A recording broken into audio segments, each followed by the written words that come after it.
నమస్కారం V9 Telugu news కి స్వాగతం. నా పేరు సుమలత.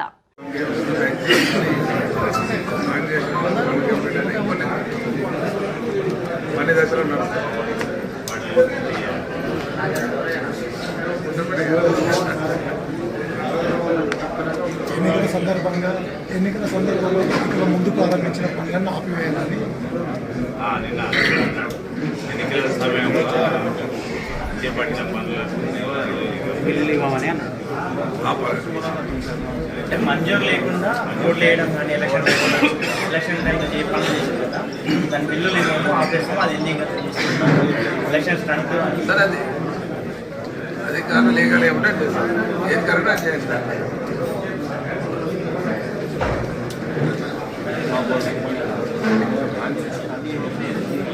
అది అది చేయడానికి అవకాశమే చేస్తారు, లేకుండా చేయడానికి ఉంటే చేయదు సార్.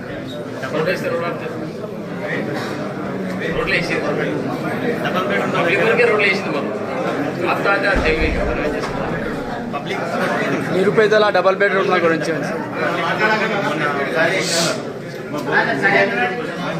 దాంట్లో మాట్లాడలేదు.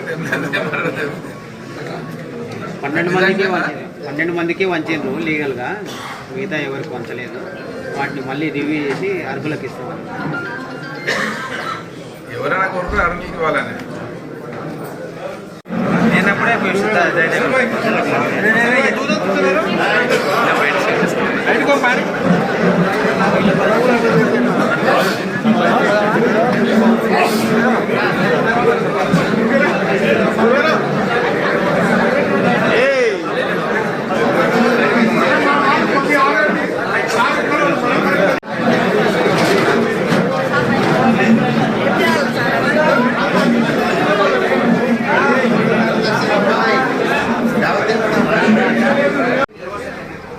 మీరందరూ ఇక్కడికి వచ్చినందుకు మీ అందరికి మనస్ఫూర్తి ధన్యవాదాలు తెలియజేస్తా ఉన్నాను.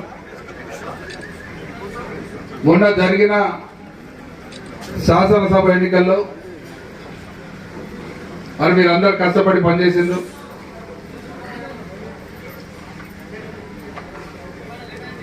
మరి రాష్ట్రం అంతటా ఒక వాతావరణం ఏర్పడ్డది. ఎందుకంటే ప్రజలు మనం చేసిన దానికంటే ఇంకా ఏదో ఎక్కువ ఆశించారు. మన టీఆర్ఎస్ పార్టీ పుట్టిందే తెలంగాణ రాష్ట్రం ఏర్పాటు కొరకు, తెలంగాణ రాష్ట్ర సాధనకు అందరం కలిసి పోరాటం సాధించుకున్న తెలంగాణను దేశంలోని ఒక మంచి రాష్ట్రంగా మన ముఖ్యమంత్రి కేసీఆర్ గారు తీర్చిదిద్దడం జరిగింది. మరి దేశంలో ఎక్కలేని అభివృద్ధి సంక్షేమ పథకాలు రాష్ట్రంలో ప్రవేశపెట్టడం జరిగింది.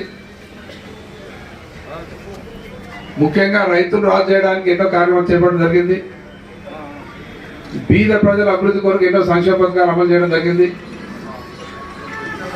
అన్ని రకాల రాష్ట్రాన్ని అన్ని రంగాలు అభివృద్ధి చేయడం జరిగింది. కానీ ఇవన్నిటిని కూడా ఫలితాలు అనుభవించి మరి ప్రతిపక్ష పార్టీలు మాట్లాడిన మాటలు కొంత మోసపోయి ఇంకా ఏదో జరుగుతాన్ని ఆశించి రాష్ట్రం అంతటి ఫలితాన్ని ఇవ్వడం జరిగింది.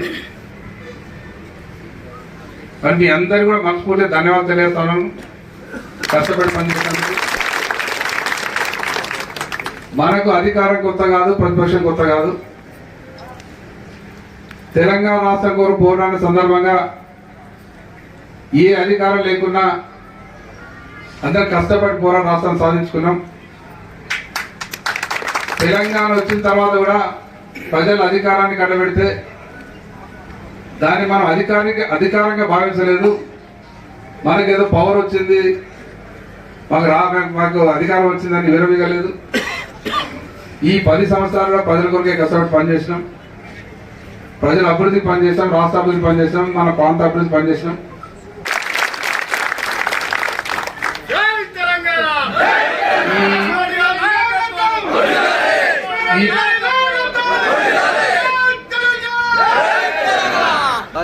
మరి అయితే కాంగ్రెస్ పార్టీ వాళ్ళు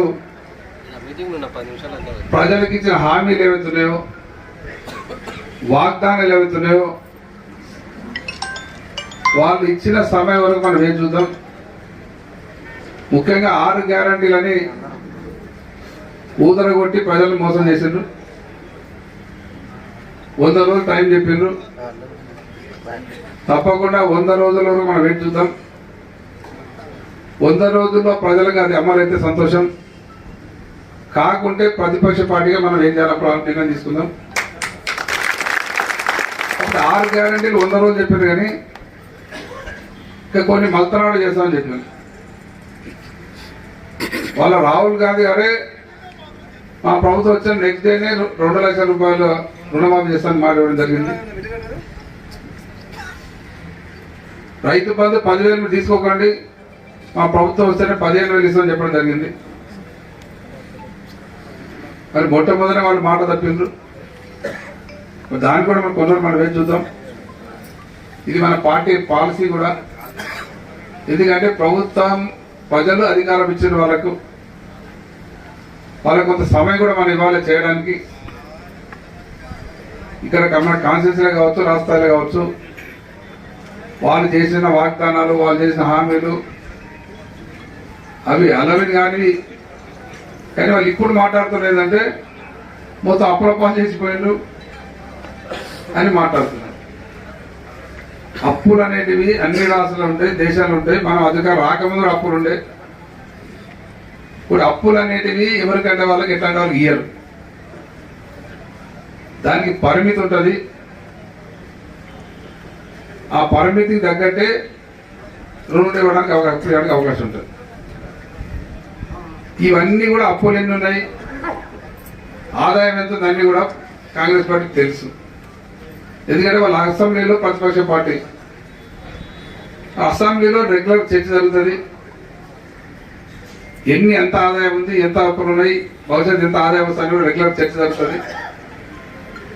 తర్వాత కాగ్ రిపోర్ట్ ఇస్తుంది, ఆడిట్ జరుగుతుంది. ఆ రిపోర్ట్స్ అన్ని కూడా అసెంబ్లీలో ప్రవేశపెడతారు.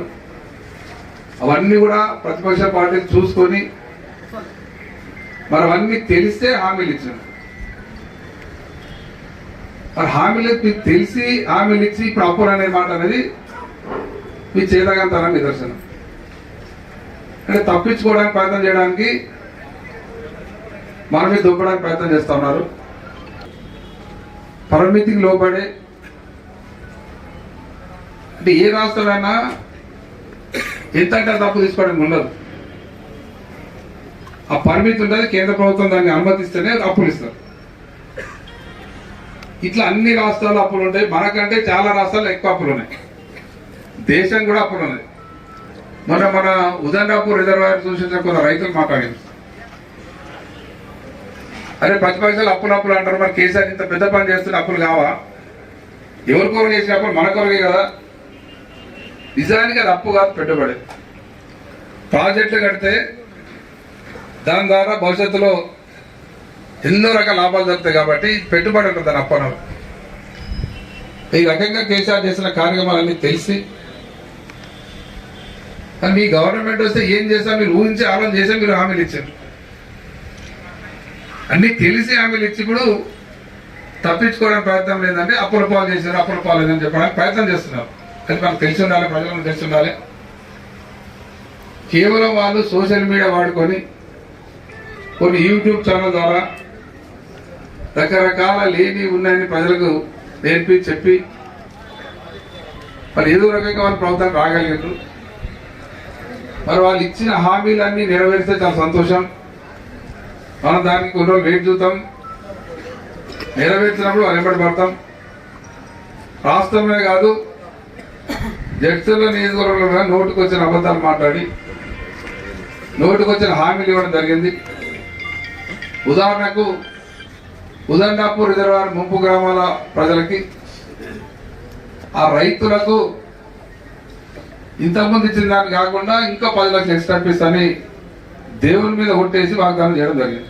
ఊర్లో ప్రజలు వస్తుందేమని ఆశపోయినరు, నమ్మిండ్రు. వస్తే సంతోషం. ప్రజలకు లాభం అవుతుంటే తప్పకుండా మేము కూడా సహకరిస్తాం. ఉదండాపూర్ ముంపు గ్రామాల ప్రజలకు ఇచ్చిన హామీలన్నీ కూడా నెరవేర్చుకోవాలి. ఇంకా చాలా వాగ్దానాలు జరిగినాయి. మరి ఎందుకంటే మనం ప్రాక్టికల్ ఉన్నాం, ఏవైతే అయితో అవే చెప్పినాం. కానీ హామీలు చేయలేని హామీలు చెప్పడం అనేది కరెక్ట్ కాదు. అది ప్రజలు మోసం చేసినట్టు అవుతుంది. కానీ ప్రజలు ఏమైందంటే ఉన్నది ఉన్నట్టు చెప్తే నమ్మలే, లేనిది ఏదో అవుతుందని నమ్మిండ్రు. సరే అది లేనిదా ఉన్నదా హామీలు ఇచ్చారు కాబట్టి నెరవేర్చాలి తప్పకుండా. ఖచ్చితంగా వాళ్ళు ఇచ్చిన హామీలు నెరవేరడానికి మేము కూడా మరి సహకరిస్తాం. అది కాని నాడు మేము క్వశ్చన్ కూడా ఇస్తాం. అంటే ఈ రకంగా ఎగ్జాంపుల్ చెప్తారు, ఒక ఉదాహరణ కూడా కాదు, ప్రతి ఊర్లో ఇటువంటి హామీలు కూడా ఇవ్వడం జరిగింది. మరి హామీలు నెరవేర్చాలని మరి కాంగ్రెస్ పార్టీ వాళ్ళని కోరుతా ఉన్నాను. రాష్ట్రంలో కావచ్చు, ఇక్కడ కావచ్చు, ఏదేమున్నా ప్రజలు ఇప్పుడు కొంత అయ్యో ఇట్లా జరిగింది అనే ఫీలింగ్లో కొంతమంది ఉన్నారు. ఓటు వేసిన ఆ టైంకు స్థానిక పరిస్థితులు కావచ్చు, రకరకాల కారణాలు కావచ్చు, వేసి వచ్చినాక అరే కేసీఆర్ పోయిండు, అటేట పోయిండు, ఇక లక్ష్మణ్ సాబ్ ఓడిపోయిండా అనే విధంగా తర్వాత రియలైజ్ అవుతున్నాం. మన తెలంగాణ రాష్ట్రం కూడా ఎట్లయితే పోరాడము, తెలంగాణ అభివృద్ధి కూడా అదే రకంగా పోరాడడం తప్ప ఒక అధికారం లాగా పనిచేయలేదు. భవిష్యత్తు ఇదే రకంగా మనం కలిసి పనిచేద్దాం. మరొకసారి మీ అందరికి పనిచేస్తా ఉన్నాను. ఎన్నికల్లో అందరు కష్టపడి పనిచేసారు. కొంతమంది నాకు చెప్తా ఉన్నారు, సార్ వాళ్ళు పనిచేయలేదు, వీళ్ళు పనిచేయలేదు, వీళ్ళు ఇట్లా చేసిన వాళ్ళు అట్లా చేసిన అనేది. సరే అది ఎవరి కర్మ కాదు, వదిలిపెడదాం. ఎందుకంటే ఎవరు తప్పు చేస్తే వాళ్ళ కర్మ అది. మరిన్ని తాజా వార్తల కోసం మా ఛానల్ని సబ్స్క్రైబ్ చేసుకోండి. ధన్యవాదాలు.